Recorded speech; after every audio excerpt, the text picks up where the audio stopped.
अच्छा जी, section number 192 192A हम लोग डिस्कस कर रहे हैं prosecution for concealment of income. Concealment of income से क्या मुराद होता है कि आपने अपनी इनकम जो है वो छुपाई है आम अल्फाज में। ठीक है, इनकम आपने अपनी छुपाई है। इस एक्ट ये आपका जो जुर्म है, ये अगर पकड़ा जाता है तो इसमें लीगल जो प्रोसीडिंग है आपके ख़िलाफ़, जो हमारा ट्राइब्यूनल है वो इनकम टैक्स डिपार्टमेंट का, वो डेफिनेटली आपको कॉल करेगा, वहाँ पे बुलाएगा और आपको कहेगा कि इसको एक्सप्लेन करें क्यों आपने ये इनकम जो है छुपाई है। अगर आप वहाँ पे फेल हो जाते हैं, कोई सॉलिड रीज़न आपके पास नहीं होती, तो उस सूरत में क्या होता है, where in the course of any proceeding under this ordinance any person has either in the said proceeding or in any earlier proceedings concealed income or furnished inaccurate particulars of such income। यानी कि या तो income छुपाई है या कुछ कम show की है, इनएक्यूरेट ये हो गया। ठीक है, and revenue impact of such concealments or furnishing of inaccurate particulars of such income is 500 rupees or more. ठीक है, तो ये जो टोटल अमाउंट है, ये अगर 500 रुपये या इससे ज़्यादा बन जाती है तो उस सूरत में आपके ऊपर जो है ऑफेंस आप जो है वो बन जाता है, जुर्म बन जाता है। ये punishable on conviction with imprisonment up to 2 years or with fine or both. ठीक है, तो कन्विक्ट करने का से मुराद ये है कि ये क्राइम जब आपने किया है तो उसके बाद ये जब आपकी हियरिंग हुई तो वहाँ पे प्रूफ हो गया कि जी बिल्कुल विदाउट रीज़न आपने जानबूझ के ये क्राइम किया है, तो उस सूरत में आपको इम्प्रिजनमेंट यानी कैद होगी 2 साल के लिए, या फ़ाइन होगा, या दोनों होंगे। ठीक है जी।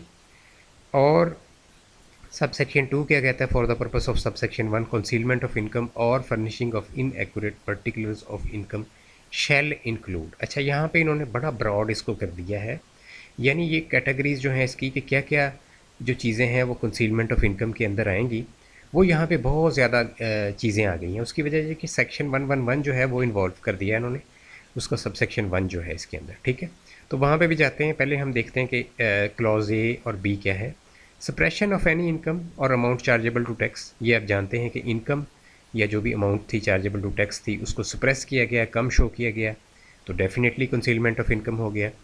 और अगर claiming of any deduction for any expenditure not actually incurred, आप कोई भी एक्सपेंस क्लेम कर रहे हैं कहीं भी इनकम फ्रॉम प्रॉपर्टी के अंदर, इनकम फ्रॉम बिजनेस के अंदर, जो एक्सपेंस आपने एक्चुअली नहीं किया हुआ, ये बहुत इंपॉर्टेंट चीज़ है।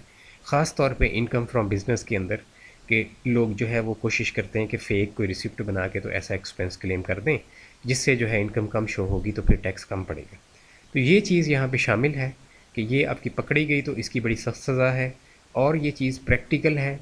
ये मेरे एक फैमिली मेम्बर को 2 दफ़ा टैक्स ट्राइब्यूनल ने बुला के उनको जो था वो वहाँ पे उन्होंने अपना जो भी जो क्लैरिटी है इशू के ऊपर ख़ुद से जाके उनको एक्सप्लेन की कि भाई ये मामला है। तो उस टाइम पे उनकी चूँकि जो उनकी इनकम कंसीलमेंट हुई थी वो कम थी। ठीक है, काफ़ी कम थी, ये पुरानी बात है। तो इस वजह से वहाँ पे टैक्स अथॉरिटी ने उनको छोड़ दिया, उनको सज़ा नहीं मिली। अदरवाइज़ अगर वो बड़ी इनकम होती तो वो उन्होंने फंस जाना था। ये यहाँ पे मैंने आपको बताया कि 500 रुपीज़ या इससे अबव जो है उसके ऊपर ये ऑफेंस जो है वो लागू हो जाता है, जो कि बहुत ख़तरनाक है। अच्छा, इसके अंदर एक चीज़ जो है कि सबसेक्शन 1 ऑफ सेक्शन 111 वो ऑलरेडी मैं एक्सप्लेन भी कर चुका हूँ। थोड़ा सा यहाँ पे उसका रेफरेंस जो है वो मैं दे देता हूँ कि उसके अंदर क्या क्या चीज़ें हैं। ठीक है जी, तो हम मूव करते हैं। सबसेक्शन 1 जो है सेक्शन 111 का 109A। अच्छा, ये हम पहुंच गए अनएक्सप्लेन्ड इनकम और एसेट्स जो है। ये बेसिकली एक सेक्शन है इनकम टैक्स ऑर्डिनेंस 2001 का, जिसके अंदर इन्होंने बताया हुआ है कि कोई भी अमाउंट जो है वो क्रेडिट हुई है अगर पर्सनस बुक ऑफ अकाउंट में। ठीक है, या person has made an investment or is owner of any money or valuable article. ठीक है, तो कोई आपने इन्वेस्टमेंट की है या आप ऑनर हैं किसी, कोई पैसा आपका पड़ा हुआ है कहीं पे उसके, या कोई वैल्यूएबल आर्टिकल आपकी पोजेशन में है, इन तीनों सूरतों में ये कंसीलमेंट ऑफ इनकम वाला सेक्शन आपके ऊपर लागू होगा। A person has incurred any expenditure, कोई एक्सपेंस आपने किया है वो शो नहीं किया। Any person has concealed income or furnished inaccurate particulars of income including, ठीक है, और इसके अंदर कुछ और चीज़ें भी शामिल हैं जैसे suppression of any production sales or any amount chargeable to tax, ठीक है, अपनी प्रोडक्शन या सेल्स को सप्रेस करते हैं फिर भी आपके ऊपर जो है ये सेक्शन लागू होता है, ठीक है, और suppression of any item of receipt liable to tax in whole or in part, कोई भी रिसिप्ट यानी कि जो बिज़नेस रिसिप्ट्स होती हैं, जो बिज़नेस इनकम है उसको हम बेसिकली वो रेवेन्यू होता है जिसको हम इनकम बोलते हैं आम अल्फाज में। तो बिज़नेस का जो रेवेन्यू होता है वो जो जहाँ से भी बिज़नेस रिसिप्ट है उसको हमने अगर सप्रेशन की है यानी उसको कम शो किया है या शो नहीं किया तो उस सूरत में भी ये सेक्शन आपके ऊपर लागू हो जाएगा, ठीक है जी। तो अच्छा जी, इसमें नीचे भी कुछ चीज़ें इन्होंने मज़ीद जो है इसके अंदर ऐड की हुई हैं, ठीक है जी, इनको हम एक्सप्लेन नहीं करते, सेक्शन 111 ऑलरेडी मैंने अपलोड किया हुआ है, आप उसको देख सकते हैं, ठीक है। तो मैंने इसमें थोड़ा सा ओवरव्यू आपको दे दिया है कि ये चीज़ें जो है जिस तरह प्रोडक्शन या सेल्स को सप्रेस करना भी इसके अंदर शामिल है, कोई प्रीशियस पोजेसन आपके नाम पे निकल आती है, कोई कैश निकल आता है, कोई इन्वेस्टमेंट निकल आती है, या कोई एक्सपेंडिचर आपने किया है या कोई जो शो नहीं किया, ठीक है, या कोई अमाउंट क्रेडिट हुई है आपके बुक्स ऑफ अकाउंट में। क्रेडिट होते होने से क्या मुराद है कि क्रेडिट होने से मुराद जो रेवेन्यू होता है या इनकम आम अल्फाज में जिसको आप बोलते हैं वो हमारी बुक्स ऑफ अकाउंट में क्रेडिट होती है, यानी रेवेन्यू के अंदर कोई भी चीज़ आपके क्रेडिट होने से मुराद ये होता है कि आपका रेवेन्यू बढ़ा है, ठीक है।